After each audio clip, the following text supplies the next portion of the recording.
What is up, my geeks and freaks? Big Girl Geek here with a brand new recap and review. And I'm here to recap and review Doom Patrol, Season 1, Episode 2, Donkey Patrol. Y'all know what time it is. It's time for 3, 2, 1. Alright, y'all know me. I have my notes because I don't want to miss a thing when discussing this episode with you guys. As always, please leave a comment because I can't wait to discuss with you.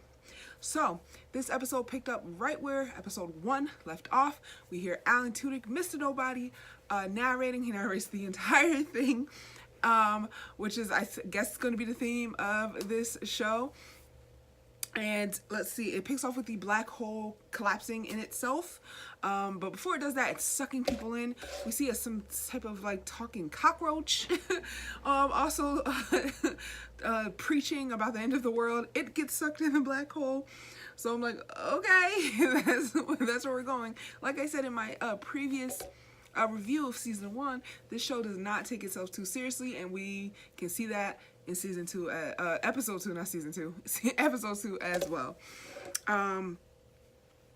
What do we see? What was a funny part that I have written down here that I thought was pretty funny, that stuck out to me, was when Mr. Nobody was in the bus with Chief before it got sucked in, and the Chief's like, who are you talking to? Because of course he's narrating it, and he goes, oh, you know, people that have DC subscriptions. So yeah, like I said, definitely this show is very self-aware. It's a TV show, very self-aware. It's a superhero show, and it does not take itself too seriously, which I don't know if I'm gonna get tired of, but we'll see.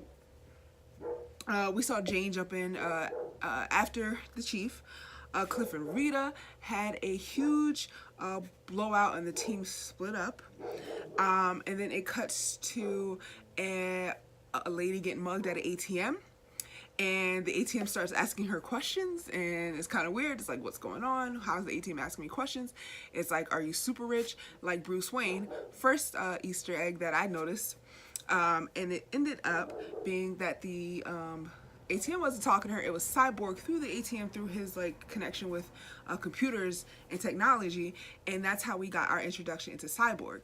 The Cyborg is fully active, fully into being Cyborg, and he has become a hero and is saving people with the help of his father, Silas. So that's how we got his introduction. He's crime fighting. We got an Argus mention, another Easter egg. We also got some flashbacks into how Cyborg got to we got to see his relationship with the Chief. Excuse me, can't talk today. So we got to see that. We also got to see Rita. I don't know how I say it. It's Rita. We got to see Rita dealing with her power, which is more of a burden for her. She was cleaning up the mansion, and she was having some memories, and it was causing her to get emotional, and she started to change. So obviously her power is connected deeply to her emotions. If she gets too emotional, she starts to blob out. We see a scene where Larry Trainer is trying to leave the city, get on a bus. Every time he tried to leave, the thing inside of him would shoot out, and it was a fun scene of him going back and forth with the ticket booth agent trying to leave the city. We see Cliff chasing the donkey around. That farted out some saying last episode. I can't remember the saying that he said. And he's chasing the Cyborg. He's chasing the donkey. I keep saying, because Cyborg was just in this episode, and I was very happy. He's chasing the donkey and meets Cyborg. Very happy if you can't tell about the Cyborg part of it. He's chasing the donkey, meets Cyborg, and that's how we got their introduction into how those two characters met. And we got then a Justice League Easter egg, a Justice League mention, and every Easter egg that we got in this episode had to do with Cyborg. So that's why he's exciting me, because he's bringing in with him with his introduction, he has brought in the wider DC universe. So I like that. another big scene, another big story that we got to see was Crazy Jane, and we got to see a lot of her personalities. I don't know if it was all, I think 65 that she has, but they were going fast. And when another personality changed, it's like a wave of energy over her, and each personality has a different power.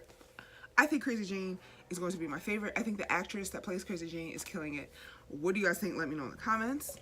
I don't know, her powers are sick. She had this one power where if her personality said something, it came out of her mouth in words and then turned into a weapon. Hella cool. Loved it. Let me know what you guys think about that. So we get Larry, Cyborg, and Rita. Oh my god, but before that, I almost forgot one of the bigger Easter eggs. When Cyborg is trying to get some information about the chief out of Jane, he meets one of her personalities called Baby Doll, and she says to him, "Oh, you're my favorite. I'm your #1 fan. You're even you're cooler than the Flash." And he goes, "The Flash isn't that fast." I thought that was awesome. Flash reference was great, along with the Justice League, of course. So yes, we cut to Larry, Cyborg, and Rita. They went inside the donkey. Cyborg convinced them to help get the chief out. They went inside the donkey, which was just a trap set up by Mr. Nobody, and he had them reliving their accidents that changed them. And it was a big trap, and it was very emotional stuff. And then while they were doing that, we got to see Cliff bonding with Jane. He got some flashback scenes of his daughter, and he's kind of treating Jane like his daughter. She even said, none of us are your daughter. None of my personalities are your daughter. And he's putting that energy onto Jane, which isn't really fair, but I get it. And I hope we get to see his daughter later in future episodes. Now the scenes with, we got to see Cyborg. We know that his mother burned up in the accident. And in this version, like I said before, it's his mom in the accident instead of his dad, which is what I've seen in previous incarnations of how he became Cyborg. We've got to see Rita living out her Hollywood fantasy, and then we saw Larry, of course, flying his airplane. So it was a lot of heavy emotional stuff, which I didn't mind, but it was just in a weird dream-like setting being narrated by Mr. Nobody. So they were able, Mr. Nobody tells them stop looking for the chief, has the donkey spit everybody out in the entire town, so everything's back to normal. And the donkey blows up. So that's like towards the end of that. But we did get some scenes with Cyborg telling his father that he's going to stay and he's going to help, and there's really nothing he can do about it. We saw Larry changing his bandages, so we got to see what he looks like without his bandages, and he's all burnt up. He leaves a note for the thing inside of him saying we have to set some ground rules, meaning that he's going to, use the thing inside of him, I guess, to be a hero. Rita's still vain. Her room is full of just pictures of herself and full of mirrors, and she just wants to be the star. And we got to see Jane painting a painting of Cyborg, like fully Cyborg without his hoodie and all that, holding his mom in his arms crying. So that was the recap of the episode. A lot going on. My review of the episode. I thought the episode was fun. Like I said, this show is really not serious and is not taking itself too serious like its mother show Titans. So I don't know how they're in the same universe when this show seems to be campy, fun, and silly with a hint of some serious stuff going on in it. I don't know how they're going to combine that, or if they're going to combine that. All the Easter eggs for the other DC characters was so great to hear, because we didn't get a lot of that on Titans. I mean, we got some Bruce Wayne, we got some Wonder Woman, but that was about it. I mean, this one we got Justice League. We got Cyrus telling Cyborg that he, if he trains harder, he could join the Justice League, which we all know is comic book canon. We got a Flash mention. We got a Bruce Wayne mention. I think that was very cool. We got an Argus mention. If I'm missing any other Easter eggs, please let me know. I'll have to go back and rewatch. I was watching it at work.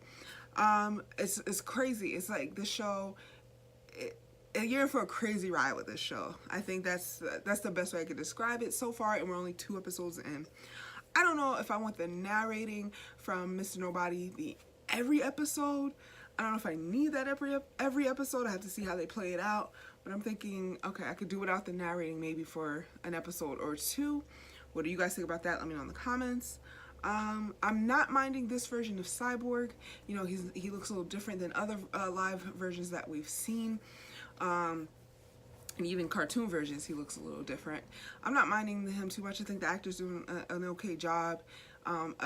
This version seems more campy, more fun, more on the Teen Titans side and not more the serious side that we saw in the Justice League movie. It's like different versions, but I'm not minding. I wish he'd take that hoodie off so we could see the full effect of Cyborg. I'm still interested in the show, still want to see what goes. It's very early on, but giving the show a chance.